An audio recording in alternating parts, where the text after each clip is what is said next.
Through the brush comes a large gray wolf. On his face is a huge scar where his right eye once was. His very sharp and large fangs are bared as he growls. Now, just stay back, so I won't have to kill you. Just then, John notices. On your left side are some right nasty wounds. I don't know how you're still standing. The wolf doesn't move any closer to you. You begin to puzzle it out. Of course, there's no way for you to know that One Eye got his battle damage slaying the leader of his wolf pack. You would be surprised to discover that Dracula took control of One Eye's pack leader. The master vampire then set him out to corral a small girl for Dracula's grisly breakfast. Ultimately, the ravenous vampire lord will be disappointed. He will be left hungry because One Eye saved the child. Must have been in some fight. I can help if he lets me, but how to earn his trust? Then you remember something. I've got it. Out of your jersey, you pulled the leftover steak from your meal. You kept it just in case you were out all night, but it could be useful here.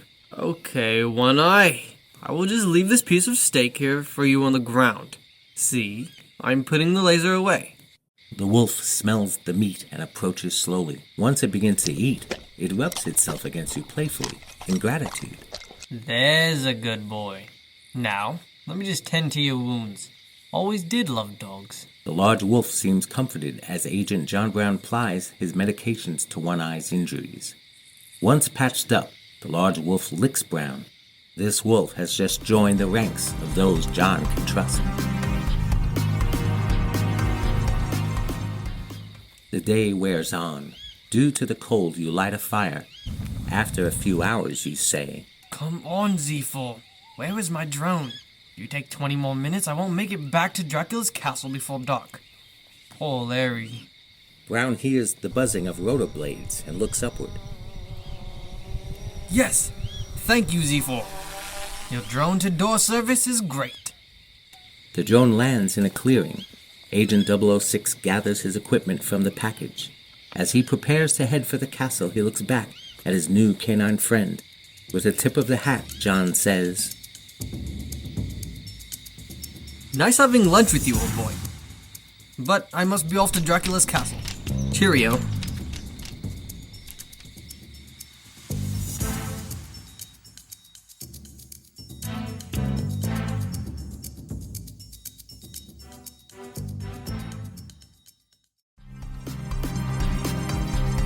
John Brown arrives at the dungeon. Frankenstein removes the bars from the windows, allowing him to climb through with his special weapons pack. Looks like they delivered the goods as promised.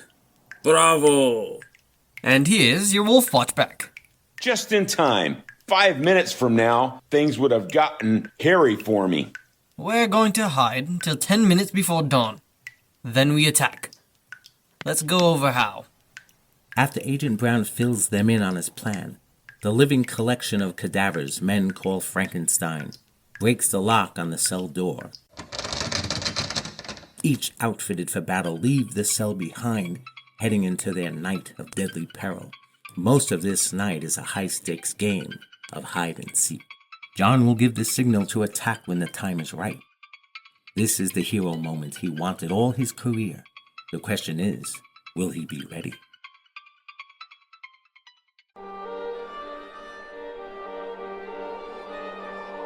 The scene opens in Dracula's crypt room. He is giving last-minute instructions to Coldwater. Brown and his ragamuffins must be found. Do you hear me? Oh, we searched the castle and the grounds all night, but found nothing. Fool of fools, Coldwater! Your excuses I do not need. What I desire is their blood to feast on before the sun comes up. What part of this do you not understand? Maybe he just wasn't looking in the right places. It's hard to find good help these days. Unless you create your own. All my enemies gather to oppose me. How futile. The good news is that you're just in time for dinner. Dinner? Really? That's a bit dramatic, don't you think? Plus, where do you get off calling us ragamuffins? I think Frank here is the very definition of stylish. Thank you, but can't we please kill him now? You pitiful mishmash of misfit parts. I have grown considerably more powerful over the years, while you and Fido over there have stagnated, frozen under Dr. Frankenstein's lab here in Land Valley. You know, hypnotizing that idiot shopkeeper and then having him blow up the dam to freeze you both. What a stroke of genius that was. I think the three of us are more than a match for the two of you. Really, Brown? You? A second-string spy in a cut-rate organization. Just 2 days ago, you were getting the Queen's laundry. And you dare to threaten me. Why? You don't know what power really is. But come, Mr. Bond. Oops. And I will show you. You want power? How about this? John pulls a cross from his jury-rigged utility belt. The Count covers his face and backs away, unseen by Brown and the boys. Dracula gestures with his fingers, and... Look out! A bat! Hey! Ah! He pulled the cross from my hand. Darn it! He's flying away. I think your parlor tricks are amusing. I bet you've got some wolfsbane under your hat. The monster charges. Dracula dodges him, using his cape like a matador. Then he kicks Frankenstein in the jaw, sending him flying back against the wall. Here's your chance to get the best of me. Hope your toys are hot. Come on, Brown. Let's see what you've got. 006 pulls a lighter from his belt. He fires a stream of flame at the master vampire, who turns into a mist, allowing it to pass through him, aimed right at Frankenstein's monster. Hey! Nein! John, turn it off! Sorry about that, Frank. My turn.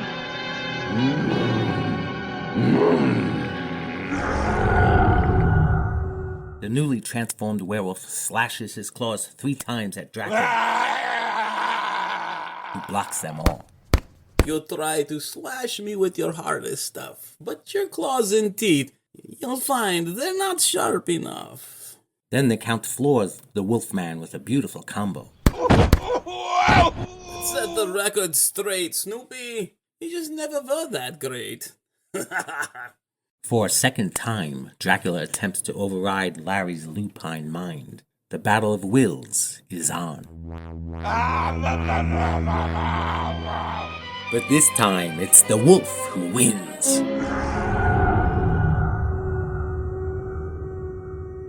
I have broken your control forever, Lord Vampires.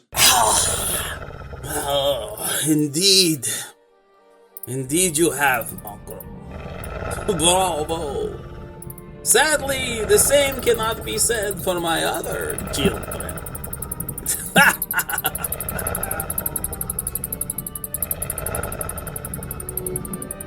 Bats! Wolfpack! Destroy mine enemies! The slavish bats swoop down to attack our heroes. The bats are not our only problem. See? The wolves from outside surround us now. I see them. Their teeth are bared to attack. Wait a tick. I think the leader of this pack is my new mate, One Eye.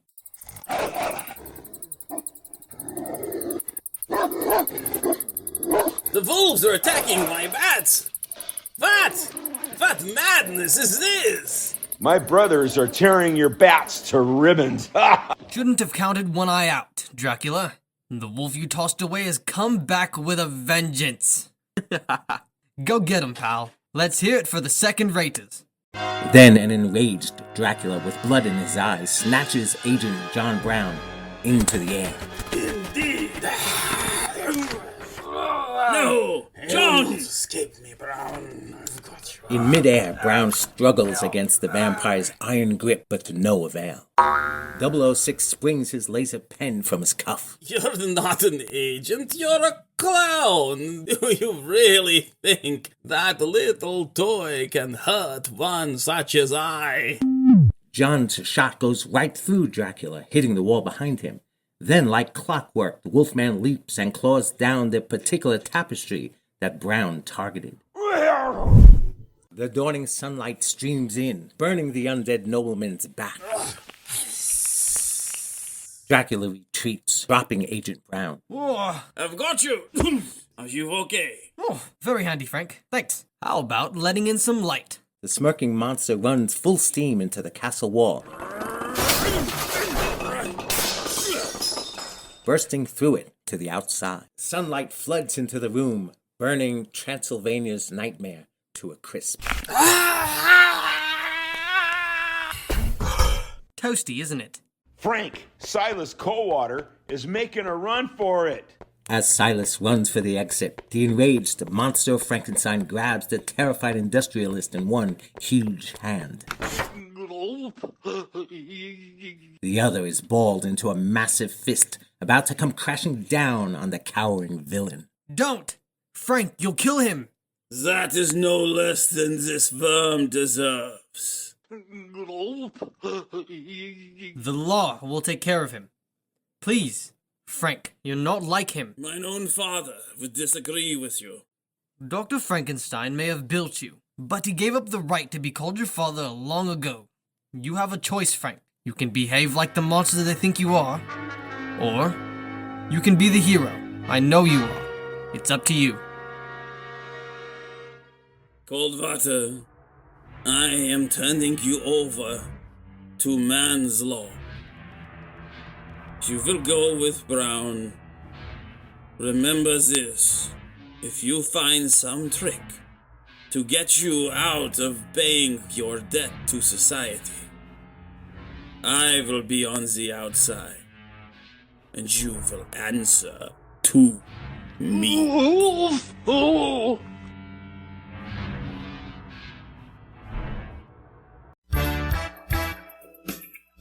Got to hand it to M. His office never ceases to impress. Sit down, Brown. That was exemplary work in Landwelly. Good of you to say so, sir. Thought fast on your feet in a situation no one could have predicted. Count Dracula and the Frankenstein monster? Who even know they existed? Pardon me, sir, but I will thank you not to refer to Frank as a monster. Without him, I would be dead right now, and you might be drinking blood instead of sipping tea. Good point, 006. Frank it is then. Or better yet, how about Agent F? What exactly are you getting at, sir?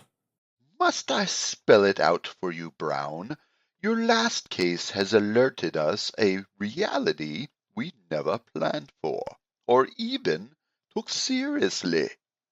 It's hard to believe in ghosts, goblins, or long-legged beasties. Before they're breathing down your neck, that is.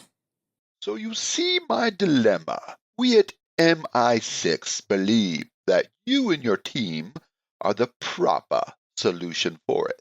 My team, sir? Yes, Agents F and Talbert, if you are willing to vouch for them. I should say I do. I would readily place my life in their hands. Or Claus. Whatever the case may be, it is settled then. You will be our new strike team against supernatural threats. We are calling your division Monstrous Incidents 6. It is a subdivision of MI6. You are to be its head, answerable directly to me. Is this understood? Sir, yes, sir. Congratulations, John Brown. Now off with you. I am sure that you have preparations to make with your team. M returned to his paperwork as Brown left the room. My own division. John, old man, you have finally arrived. I can't wait to tell Larry and Frank. Just then, a middle-aged secretary approaches him with a sealed envelope. Congratulations, John. They're finally realizing your potential. Thank you for always believing in me, Penny. Cream rises to the top, dear boy. I always knew you'd get your chance. You're the best. Oh, Is that letter for me? Yes, it is. And you earned it. Bye, love. Good show. The other JB. Call Blimey.